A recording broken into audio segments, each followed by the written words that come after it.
Pour nous écouter parler du projet Flame et des différents sujets dont je viens de parler souvent. Donc moi je vais vous faire une présentation des projets, enfin des enjeux, du pourquoi on a fait le projet Flame et des résultats qu'on y a obtenus. Avant ça, je voulais juste planter un petit peu le décor et respécifier de quoi on parle quand on parle d'aliments fermentés. Donc les aliments fermentés sont consommés depuis la nuit des temps. C'est pas moi qui vais développer ce point-là, Marie-Claire Frédéric vous en parlera mieux que moi. Ils sont encore consommés aujourd'hui puisqu'ils représentent de 50 à 400 grammes. On consomme de 50 à 400 grammes d'aliments et boissons fermentés par jour et par personne dans le monde. Alors c'est quand même assez variable, ça représente 5 à 40% de la prise alimentaire selon les pays et les diètes des pays considérés. Alors on fermente avant tout pour préserver, pour conserver. C'est plus facile de conserver une tonne de montagne qu'un litre de lait, surtout quand on n'a pas de réfrigérateur. Et puis les aliments fermentés sont souvent associés à une image chantée. Et on voulait faire un peu une nettoyage dans tout ça et bien repositionner ça. Et c'est Christophe qui va vous en parler dans la troisième conférence. Donc les aliments fermentés sont consommés absolument sur tous les continents. Ils sont d'une très grande diversité en fonction des matières premières et des procédés qui sont mis en œuvre. On en a recensé plus de 5000 différents qui sont issus de matières premières qui peuvent être très variées, la viande, le poisson, le lait, le céréales, les légumineuses, les légumes et même les algues ou les fruits. En ce qui concerne les légumes lacto-fermentés, on a vraiment un long historique de production et de consommation en Asie du Sud-Est, notamment avec l'emblématique kimchi, également des habitudes de consommation et de production en Europe de l'Est, et puis là, ce qui nous intéresse aujourd'hui, une résurgence de l'intérêt sur les légumes lacto-fermentés en Europe, et puis aussi notre emblématique choucroute. Je vais passer le point comme ça.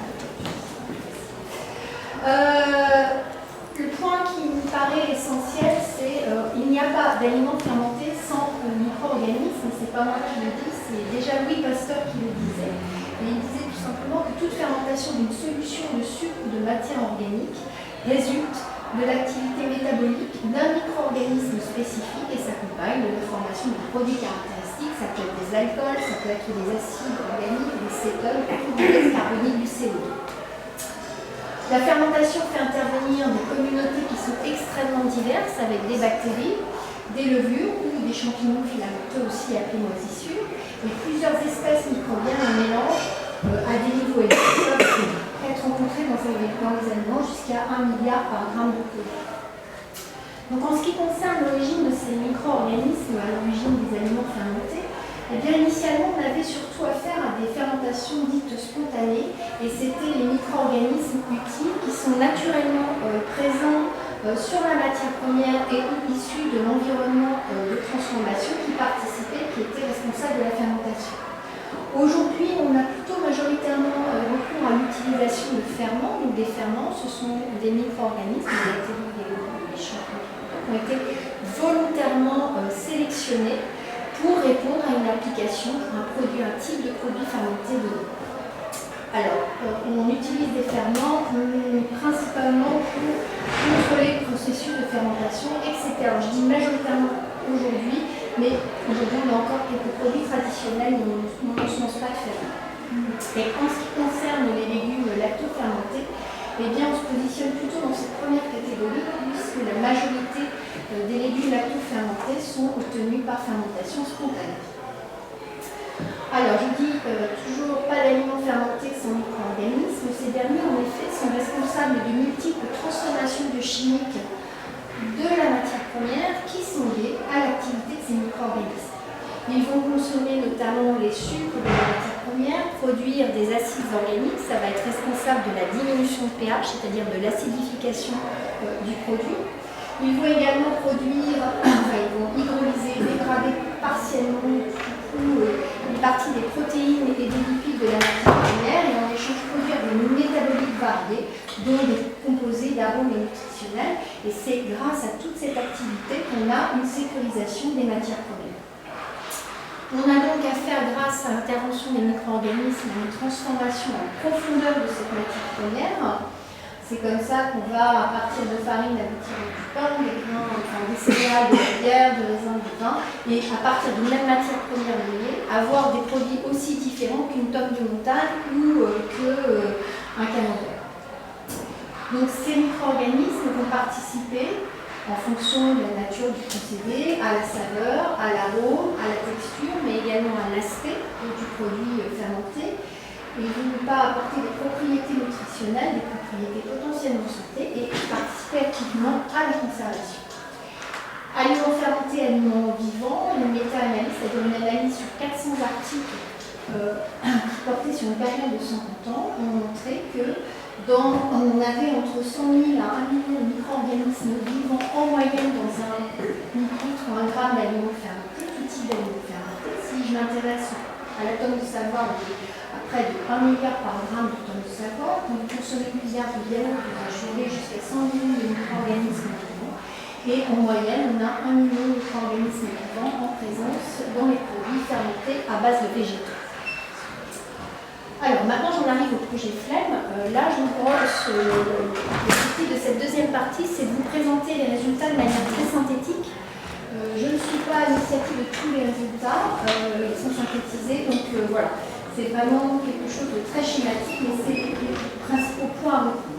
Donc pour fabriquer des légumes lacto-fermentés, c'est très simple, il faut juste des légumes crus, du sel et de l'eau, et du temps. Et voilà, et rien d'autre. Et ce qui est assez intéressant, c'est que ce soit fait, fabriqué à l'échelle domestique ou à une échelle de plus grande ampleur, et bien finalement le procédé reste fondamentalement le même, c'est toujours juste des légumes, du sel, des légumes qu'on lave, qu'on découpe en sel et qu'on met à fermenter, et c'est plutôt la taille du contenant qui va varier. Alors pourquoi un projet sur les légumes fermentés? Déjà parce que la fermentation c'est un procédé durable par excellence, et dans le cas des légumes fermentés, ça ne requiert pas d'équipements qui sont complexes, et comme je viens de le dire, c'est réalisable aussi à l'échelle domestique. C'est simple parce que sans additifs. On voulait aussi, dans le cadre du projet, ce projet a été initié aussi pour répondre à des attentes des consommateurs qui ont vraiment renouvelé leurs demandes, qui veulent renouveler leur mode de consommation des légumes, essayer de retrouver une diversité alimentaire, consommer des aliments qui sont moins transformés, protéger leur santé, mais Christophe reviendra dessus, en préservant leur microbiote intestinal, et puis aussi découvrir de nouveaux goûts. Et puis enfin aussi un enjeu économique, parce que la Bretagne est la 3e région productrice de légumes, que les pays, dans le Pays de la Loire, la production de légumes génère 2,4 milliards d'euros. Et puis aussi une volonté de répondre à ce gaspillage alimentaire. Il faut savoir que plus de 20% de la post-récolte à la consommation est perdue en production de légumes. Et puis on voulait aussi répondre à une demande croissante pour un marché végétarien qui est en forte croissance. Donc c'est un projet de recherche participative. Alors recherche participative, ça veut dire quoi? Ça veut dire qu'on a produit des connaissances scientifiques auxquelles ont participé avec les chercheurs, aux côtés des chercheurs, des acteurs de la société civile à titre individuel ou collectif, de façon active et délibérée. C'est ce qu'on a essayé de faire dans le cadre du projet Flemme. Nous avions 28 partenaires d'horizons vraiment très très variés, auxquels on a associé une communauté de 250 citoyens fermenteurs, et auprès des partenaires, les citoyens ont répondu à des questionnaires sur leur pratique de production, sur leur pratique de consommation, mais également fourni des échantillons qui ont été analysés dans le cadre du projet Flemme. Ils ont été sollicités sur certains choix expérimentaux, on a construit certaines expériences avec eux, et puis ils ont participé notamment à des webinaires sur les résultats que nous avons obtenus dans le cadre du projet. Et je reprends un terme de mon collègue Laurent Marché, c'est de la recherche participative. Pour nous, c'était une nouvelle façon de faire de la recherche, et on a appris en marchant et on a essayé de s'attendre à l'inattendu, parce qu'on a eu un certain nombre d'inattendus dans le cadre de ce projet, et notamment la pandémie Covid qui est tombée en plein milieu du projet. Bref, les objectifs du projet Flemme étaient multiples. Un des objectifs scientifiques était de mieux comprendre le microbiote des légumes fermentés en réalisant un état des lieux de la diversité des productions de légumes et de la diversité bactérienne associée. Un point qui était important aussi, c'était d'évaluer les risques sanitaires des productions domestiques. Et puis, nous voulions aussi évaluer l'influence de certains paramètres de fabrication sur la composition des légumes lacto-fermentés, aussi constituer une collection de références de bactéries associées aux légumes fermentés pour mettre ces micro-organismes à disposition de la communauté scientifique. Un autre objectif du projet Flame était de rechercher de nouveaux usages culinaires et puis essayer d'évaluer la perception des consommateurs par rapport à ces produits. Enfin, faire un état des lieux de la réglementation et essayer d'émettre des consignes de bonne pratique sur des personnes qui voudraient produire des légumes lactofermentés à titre individuel ou pour les commercialiser. Enfin, et c'est aussi pour ça qu'il y a eu ce festival sur les fermentations aujourd'hui, une des volontés fortes, c'était de rendre accessible et de diffuser les résultats, pas aux seuls chercheurs, mais aussi auprès des citoyens. Donc la première étape, pas des moindres, c'était de rassembler la communauté, de l'animer, d'enquêter et de recueillir des échantillons. Donc, ça a été fait en France, c'était un travail de longue haleine sur 3 ans, pour constituer cette communauté de 250 citoyens fermenteurs avec mes collègues Anne Thierry et Laurent Mercher. C'est passé par des sollicitations des citoyens par mail, l'envoi de questionnaires ciblés sur les pratiques de consommation, sur la façon dont ils produisent les légumes lactofermentés. On a réalisé des webinaires, des vidéos, tout ça pour aussi rendre compte des résultats qu'on avait obtenus sur leurs échantillons. Et puis, à côté de ce travail en France, il y a eu aussi un travail qui a été fait en Moldavie, en Europe de l'Est. Alors pourquoi la Moldavie? Parce que c'est un pays où il y a une tradition très ancrée. Les légumes lactofermentés font partie de leur culture culinaire et on a 6 étudiantes d'Anagro extrêmement motivées et déterminées qui sont parties 3 semaines sur le terrain pour réaliser des enquêtes, notamment en zone rurale, et nous ramener des échantillons. Et bon an, mal an, on a pu ainsi collecter 90 échantillons au total de légumes lactofermentés que nous avons analysés.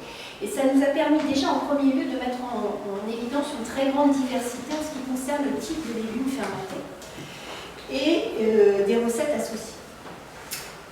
Concernant un des premiers points, un de nos premiers objectifs, qui était de caractériser les microbiotes et de constituer une collection de références, nous avons analysé donc 90 échantillons. Sur ces 90 échantillons, 25 légumes différents ont été mis en œuvre, donc une grande diversité de légumes transformés, avec quand même malgré tout un tiercé gagnant. Le chou, la carotte et la betterave sont les légumes les plus présents dans les recettes de légumes lactofermentés, et puis aussi beaucoup de mélange. Sur l'ensemble des échantillons collectés, on avait des échantillons qui étaient âgés de 2 semaines à 4 ans, avec en général une moyenne de 6 mois, et le pH moyen de tous les échantillons était de 3,6, donc quelque chose de relativement acide. Concernant les principaux résultats, de manière très synthétique, nous avons pu montrer que nous avions affaire face à un écosystème extrêmement diversifié. Plusieurs centaines d'espèces microbiennes, bactériennes sont en présence dans ces légumes lactofermentés. Nous avons montré que nous avions des micro-organismes vivant dans 2 tiers des échantillons analysés et que les bactéries lactiques représentaient la part dominante des micro-organismes vivants. Nous avons montré également que 2 espèces étaient largement dominantes, 2 espèces de bactéries lactiques, et qu'elles ont été systématiquement isolées dans l'ensemble des échantillons analysés. La moitié des échantillons renfermaient des levures, ce qui n'est pas spécialement attendu au regard de la littérature. Nous avons montré qu'aucun des échantillons analysés ne renfermait de pathogènes, et ça c'était un point crucial pour nous à étudier. Et ce qui était aussi assez intéressant, c'est qu'un pays avec une tradition et l'autre qui n'a pas de tradition sur la pratique de fabrication, et bien pour ces 2 pays très différents, on avait des communautés microbiennes extrêmement proches. Nous avons aussi réalisé dans le cadre du projet des fabrications en conditions contrôlées. On a choisi 2 légumes, on a choisi collectivement 2 légumes, la carotte et le chou, et nous avons voulu voir en quoi le degré de découpe, des paramètres de fabrication, ici le degré de découpe et la concentration à sel, pouvaient ou pas modifier le microbiote de ces légumes lactofermentés.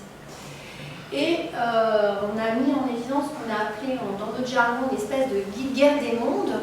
Et grâce au suivi en continu sur 1 mois, nous avons montré qu'il y avait une lutte entre les bactéries lactiques et les entérobactéries. Alors j'ai dit entérobactéries au sens large, c'est les bactéries issues de l'environnement qui n'ont pas forcément un impact positif sur le produit. Toujours est-il que ce sont les premières à se développer, mais que très rapidement les bactéries lactiques prennent le pas dessus, voire les éliminent. D'autre part, nous avons montré que nous avions des communautés très différentes pour chacun des deux légumes, qu'on avait effectivement un effet de la découpe. On n'a pas les mêmes communautés microbiennes selon le niveau de découpe des légumes. Le chou, on a comparé des feuilles ou du chou émincé, les carottes des carottes rondelles versus des carottes râpées. Et le sel, pour les deux concentrations testées, 1% et 0,8%, nous n'avons pas mis en évidence de différence. Et enfin, nous avons pu constituer une collection de références de 330 souches qui ont fait aussi l'objet de contractualisation avec les citoyens qui nous ont confié leurs souches. Alors, on voulait aussi, le constat c'est que l'intérêt nutritionnel est souvent un moteur à la consommation des légumes lactofermentés, donc on voulait faire un petit état des lieux sur ce point-là. C'est passé par des études bibliographiques et l'analyse de certaines vitamines qu'on avait ciblées sur le chou, nos échantillons de choux et carottes issus de notre fabrication. Ce que nous avons montré pour la vitamine B9, nous avons montré, aussi appelée l'acide folique, nous avons montré que la fermentation maintient les teneurs de vitamine B9 dans le chou, c'est-à-dire qu'entre le légume cru et le légume fermenté, on est les mêmes concentrations. Même constat pour la vitamine C. La vitamine C, la fermentation maintient les teneurs en vitamine C, voire l'améliore dans le chou.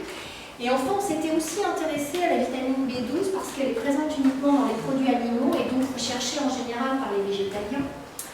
D'après la littérature, certains éléments de littérature disaient qu'elle était produite dans les légumes fermentés. Pour autant, nous ne l'avons pas détectée dans les échantillons que nous avons analysés. Nous sommes aussi intéressés, c'est ce que je vous disais dans les objectifs, c'était explorer la perception des consommateurs de tous les légumes lactofermentés. Donc ça a été fait en France avec une étude quantitative portant sur plus de 1000 individus de 20 ans, représentatifs de la population française. Et ça a été fait également par les enquêtes terrain réalisées par nos étudiantes en Moldavie, nos étudiantes d'analyse. Et ce qu'on a montré sur les habitudes de consommation, on est dans deux cas de figure vraiment très différents. En France, seuls 32% des personnes interrogées disaient connaître les légumes fermentés. Et sur ces 32%, seuls 6% en consomment de manière régulière et 11% de manière occasionnelle. C'est pas tant ça. En revanche, on est sur un schéma complètement différent en Moldavie, et ce n'était pas étonnant. Tout le monde connaissait les légumes lactofermentés. 75% de la population, enfin des personnes interrogées, les consommant de manière régulière et 25% de manière occasionnelle. En ce qui concerne les motivations à consommer des légumes fermentés, en France, les trois premiers facteurs de motivation qui sont ressortis des enquêtes, c'est le mode de conservation, le fait de pouvoir manger des légumes en saison, et puis consommer du fait maison.